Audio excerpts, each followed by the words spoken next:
दहशतवाद्यांविरोधात काश्मीरमध्ये मोहीम तीव्र झाली आहे। दहशतवाद्यांना मदत करणाऱ्यांचा शोध सुरू आहे।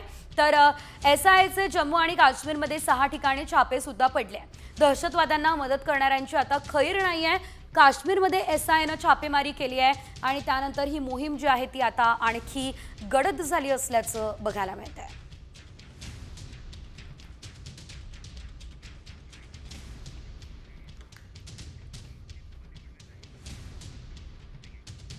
आणि या क्षणाची एक मोठी बातमी, मुंबई आंतरराष्ट्रीय विमानतळ आणि ताजमहल पॅलेस हॉटेल बॉम्बने उडवून देण्याची धमकी आली आहे। अनोळखी ईमेलवरून आता विमानतळ पोलीस ठाण्याला धमकीचा मेल गेलाय।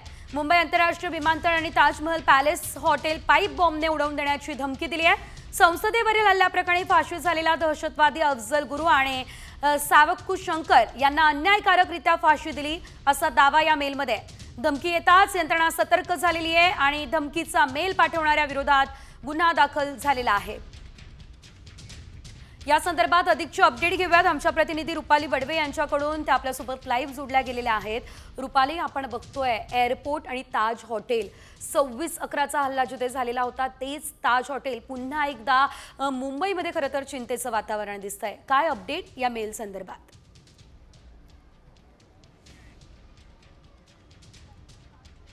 मुंबईमधील 2 महत्त्वाचे ठिकाणं, एक तर मुंबई आंतरराष्ट्रीय विमानतळ आणि दुसरं म्हणजे मुंबईतलं प्रसिद्ध असं ताज महल पॅलेस। ह्या ज्या 2 ठिकाणी खरं तर बॉम्बने उडवून देण्याची धमकी खरं तर आलेली आहे आणि या संदर्भात असं संपूर्ण यंत्रणा सतर्क झाल्याचं पाहायला मिळत आहे। या संदर्भामध्ये जो धमकीचा मेल आलेला आहे त्या मेल पाठवणाऱ्याच्या विरोधात, अज्ञाताच्या विरोधात खरं तर गुन्हा देखील दाखल करण्यात आलेला आहे आणि धमकी येता संपूर्ण यंत्रणा सतर्क झालेली आहे। या सगळ्या प्रकरणामध्ये मुंबई आंतरराष्ट्रीय विमानतळावरती खरं तर नेहमीच सुरक्षा व्यवस्था तैनात असते। तशाच पद्धतीने ताज जे पॅलेस हॉटेल आहे त्या ठिकाणी देखील मोठी पोलिसांची यंत्रणा असते आणि त्याच्यामुळे दोन्ही ठिकाणी सध्याची एकूणच जी धमकी आलेली आहे त्याच्यानंतर सुरक्षा वाढवण्यात आल्याचं आपल्याला पाहायला मिळत आहे। एकूणच ही जी धमकी आलेली आहे, धमकीचा जो मेल आलेला आहे त्याच्यामध्ये प्रामुख्याने जो उल्लेख करण्यात आलेला आहे तो उल्लेख आपण जर बघितला तर संसदेवरील हल्ल्या प्रकरणीमध्ये अफजल गुरु याला जशा पद्धतीने एकूणच जी शिक्षा झालेली होती त्या शिक्षा अन्यायकारक झाल्याचा दावा खरं तर त्या मेलमध्ये करण्यात आलेला आहे। मात्र एकूणच सध्या आलेल्या या धमकीच्या मेलमुळे संपूर्ण मुंबईतली जी पोलीस यंत्रणा आहे ती सध्या सतर्क झाल्याचं आपल्याला पाहायला मिळत आहे आणि त्याच्यामुळे आता या सगळ्या संदर्भामध्ये पोलिसांनी तपास देखील सुरू केलेला आहे। मात्र आपण पाहत आहोत की खरं तर मोठ्या संख्येने ज्या ठिकाणी प्रवाशांची आणि एकूणच पर्यटकांची गर्दी असते अशा ठिकाणी खरं तर गजबजलेलं हे दोन्ही ठिकाणं आहे आणि त्याच्यामुळे संपूर्ण निश्चितच आता सतर्क राहणं अतिशय गरजेचं असेल। धन्यवाद रुपाली दिलेल्या अपडेट्ससाठी।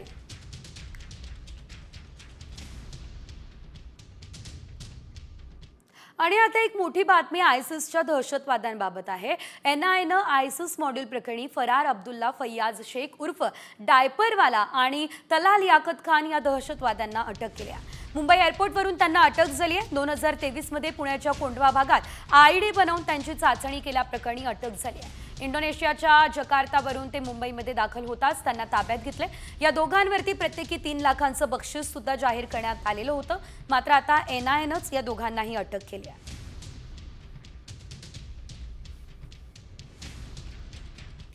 भारताच्या ऑपरेशन सिंदूर आणि ब्रह्मोस मिसाईल हल्ल्यानंतर पाकिस्तान चांगलाच घाबरलाय। पाकिस्तानच्या रावलपिंडी शहरामध्ये असलेल्या पाकिस्तानी सैन्याचं मुख्यालय आता इस्लामाबादमध्ये हलवण्याचा निर्णय जो आहे तो घेण्यात आलेला आहे। या निर्णयामुळे पाकिस्तानला तब्बल अरबो रुपये खर्च करावे लागण्याची शक्यता आहे। मात्र आधीच कंगाल असलेला पाकिस्तान हेडक्वार्टरसाठी एवढे पैसे खर्च करू शकेल का, हा देखील प्रश्न आहे। पाकिस्तानचं मुख्यालय रावळपिंडीतून इस्लामाबादकडे हलवण्याचा निर्णय घेतला जाणार का हे बघणं महत्त्वाचं असेल। 78 वर्षांपासून रावळपिंडीमध्ये असलेलं मुख्यालय बदललं जाणार अशी शक्यता आहे। मुख्यालयापासून जवळच्या नूर खान एअरबेसवरील हल्ल्यानंतर हा निर्णय घेण्याची शक्यता आहे। न्यूक्लिअर कमांड सेंटरही त्यावर हल्ला झालेल्या नूर खान एअरबेस पासून जवळ आहे। त्यामुळे आता हा निर्णय घेतला जाऊ शकतो। पाकिस्तान अरबो रुपये खर्च करून नवीन हेडक्वार्टर उभं करू शकणार का, हा प्रश्न। त्यामुळे मुनीर हेडक्वार्टर बदलण्याचा निर्णय घेणार का हे पाहावं लागेल। भारतानं पाकिस्तानवर केलेल्या हल्ल्यात पाकचं रावळपिंडी स्टेडियम जमीनदोस्त झालं। होय, तसा दावा करणारे फोटो व्हिडिओ समोर आले, पण खरंच रावळपिंडी स्टेडियम उद्ध्वस्त झालं का याची आम्ही पडताळणी केली. मग आमच्या पडताळणीमध्ये काय दिसलं पाहूया. भारताच्या हल्ल्यात रावळपिंडी स्टेडियम जमीनदोस्त. पाकच्या रावळपिंडी स्टेडियमवर ड्रोन हल्ले.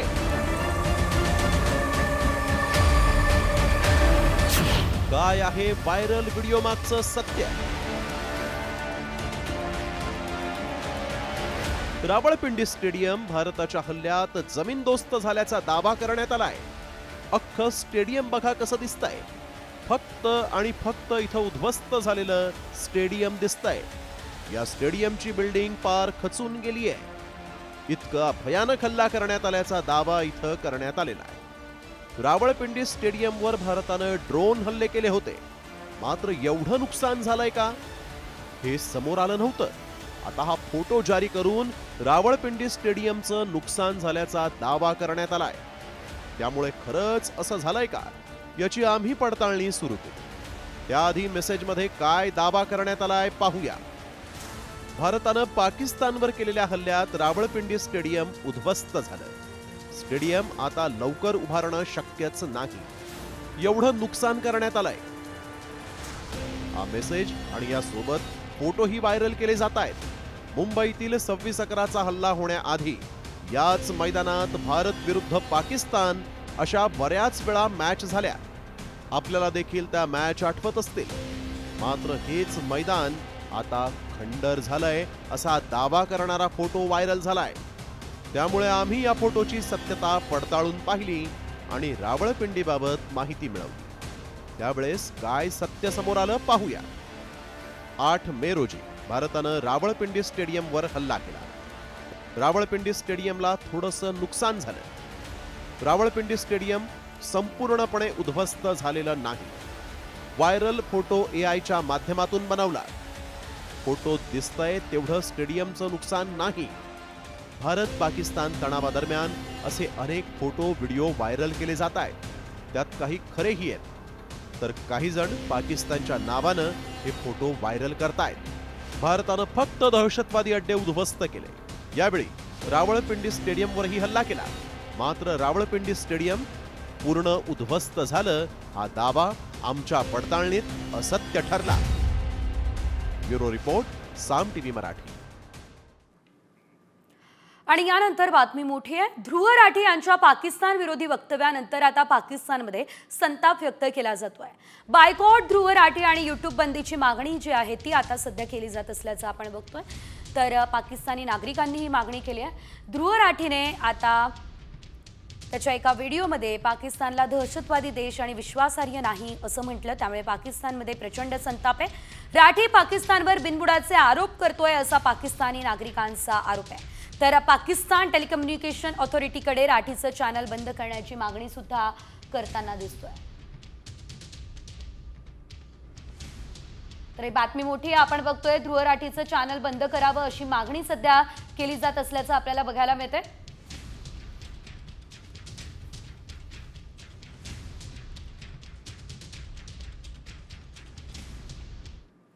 आणि आता बघा बातमी चिंता वाढवणारी आहे. कारण जगभरात हाहाकार माजवणाऱ्या कोरोनाची पुन्हा एंट्री झाली आहे.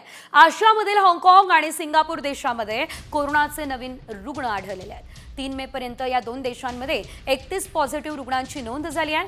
तर गेल्या वर्षभरातील ही सर्वात जास्त संख्या आहे. या पार्श्वभूमीवर हाँगकाँग आणि सिंगापूरच्या आरोग्य विभागानं खबरदारी बाळगण्याचं आवाहन सुद्धा केलेलं आहे. हाँगकाँग आणि सिंगापूरमध्ये कोरोनाचे पॉझिटिव्ह रुग्ण आढळलेले आहेत. कोविड-19ची लाट पुन्हा पसरण्याची आरोग्य विभागाला भीती सतावते. हाँगकाँगमध्ये कोरोना व्हायरसचा प्रकोप अधिक आहे. हाँगकाँगमध्ये 3 मे पर्यंत 31 कोरोना रुग्णांची नोंद झालेली होती आणि हा आकडा वाढतच चाललेला दिसतोय. हाँगकाँग आणि सिंगापूरमध्ये अलर्टही जारी करण्यात आलेला आहे.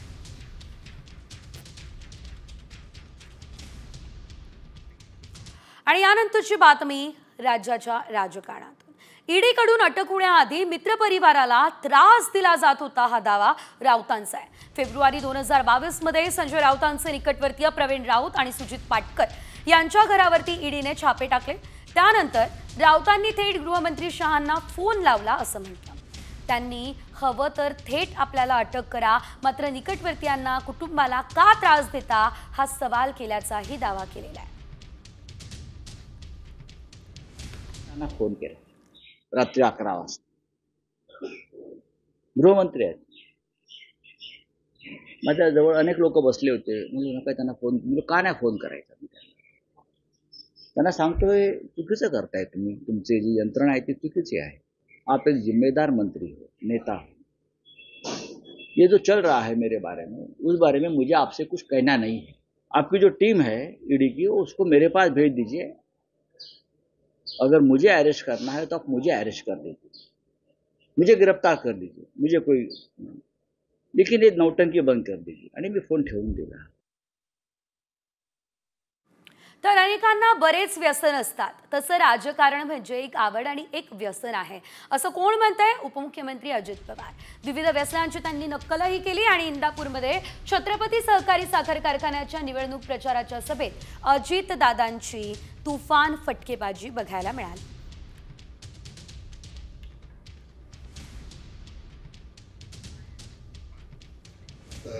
काहींना आवड असते, व्यसन असतं, कुणाला दारूचं असतं, कुणाला गुटख्याचं असतं, कुणाला सिगारेटचं असतं, कशाचं काय अलीकडे ते काय असतं ते हुक्का, नक्की हुक्का, काही हुक्क्याचं असतं, असं बरंच काय निघालं। ड्रग्ज वगैरे तुम्ही बघता कसं असतं काहींना। पुण्यामध्ये गुन्हेगारी काही थांबायचं नाव घेत नाहीये। पुण्याच्या अप्पर इंदिरानगर भागात कोयता गँगची दहशत दिसली आहे। कोयता गँगच्या टोळक्यानं आता रात्री गाड्यांची तोडफोडही केली असल्याचं आपल्याला बघायला मिळालेलं आहे। अनेक गाड्या फोडलेल्या आहेत आणि नागरिकांना मारहाणही केली आहे। याबाबत नागरिक बिबेवाडी पोलीस स्टेशनमध्ये तक्रार देण्यास गेले आणि त्यानंतर पोलिसांनी नागरिकांनाच उलटे प्रश्न केले। त्यामुळे पोलिसांच्या भूमिकेवरही आता प्रश्न उपस्थित झाले।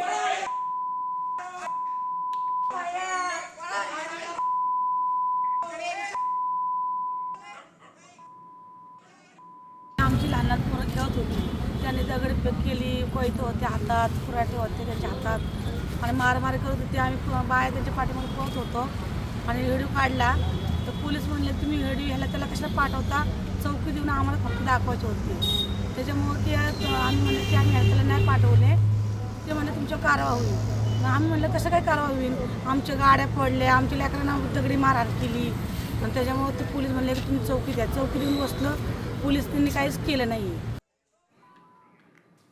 परळीमध्ये टोळक्याकडून तरुणाला बेदम मारहाण झाली आहे। तरुणाला काठी, बेल्ट आणि हत्यारानं मारहाण झालेली आहे। 8 ते 10 गुंडांनी ही मारहाण केली आहे। परळीमधील जलालपूरमध्ये ही धक्कादायक घटना घडली असल्याचं आपण पाहतोय। तर या मारहाणीमध्ये तरुण गंभीररित्या जखमी झालाय, त्याच्यावर रुग्णालयामध्ये सध्या उपचार सुरू आहे। या गुंडांना पोलिसांचा धाक आहे की नाही हा प्रश्न आता नागरिक उपस्थित करताना दिसतंय।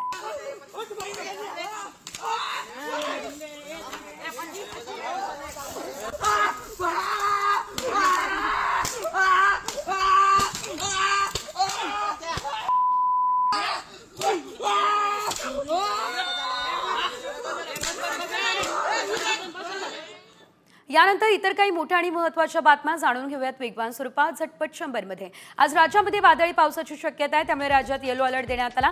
विदर्भातील वर्धा, यवतमाळ, चंद्रपूर जिल्ह्यात वादळी वाऱ्यासह जोरदार वाऱ्याची शक्यता आणि पावसाची त्यामुळे ऑरेंज अलर्ट दिलेला आहे। पावसाच्या हजेरीने तापमानामध्ये चढ-उतार सातत्याने सुरू असल्याचं दिसतंय। मुंबईमध्ये पावसाला सुरुवात झाली आहे। मुंबईकरांना उकाड्यापासून दिलासा मिळाला आहे। आज मुंबई शहर आणि उपनगरामध्ये गडगडाटासह पावसाची शक्यता आहे। ठाणे, पालघर या ठिकाणीही पावसाचा अंदाज आहे।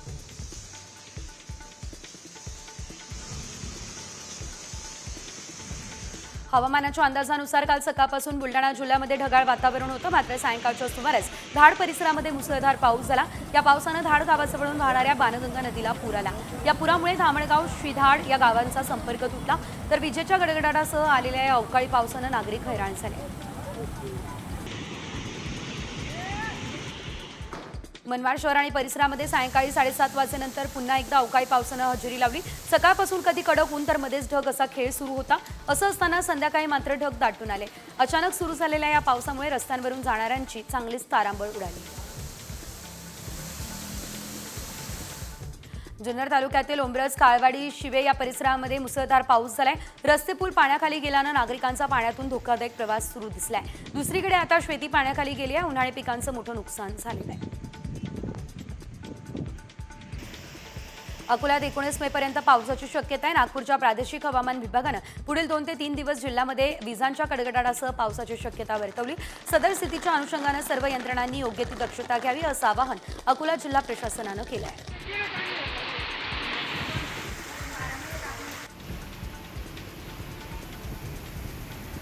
अकोला जिल्ह्यात वादळी वारा आणि अवकाळी पावसामुळे शेतीचं नुकसान झालं। विजांच्या गडगडाटासह पाऊस झाला। मका, ज्वारी आणि केळी पिकांना फटका बसला।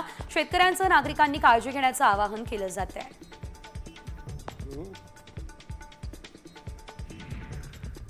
एपीएमसीच्या फळ बाजारात लिचीच्या हंगामाला प्रारंभ झालाय। बाजारात 178 क्विंटल लिचीची आवक झाली आहे। सध्या दररोज आता 2 ते 3 गाड्यांमधून हे फळ जे आहे ते दाखल होत आहे। लिचीला प्रति किलो 200 ते 300 रुपयांचा दर मिळतो अशी माहिती व्यापाऱ्यांनी दिली। आवक वाढल्यानं दर कमी होण्याची देखील शक्यता वर्तवली जाते आहे। तुर्कस्तानातून येणाऱ्या सफरचंदांवरती बंदी घातल्यानं काश्मीरचे सफरचंद मोठ्या प्रमाणात बाजारात दिसताय। भारताविरुद्धच्या लढाईमध्ये तुर्कांनी पाकिस्तानला मदत केली। भारतीयांनी तुर्की फळांवर बहिष्कार केला। त्यामुळे आता काश्मीरी सफरचंदांना भाव वाढलाय।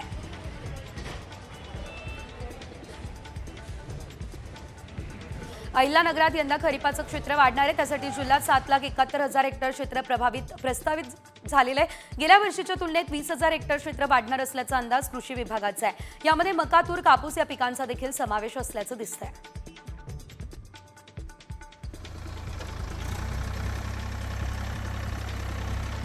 नाशिकमधल्या येवला नगर परिषदेने मान्सूनपूर्व नालेसफाईच्या कामांना सुरुवात केली। अमरधाम बस स्थानक परिसरामध्ये मोठे नाले आणि त्यात मोठ्या प्रमाणात गाळ आणि कचरा असतो। त्यामुळे त्याचं पाणी रस्त्यावर येतं। शहरातील अनेक भागांमध्ये नालेसफाईला सुरुवात झालेली आहे।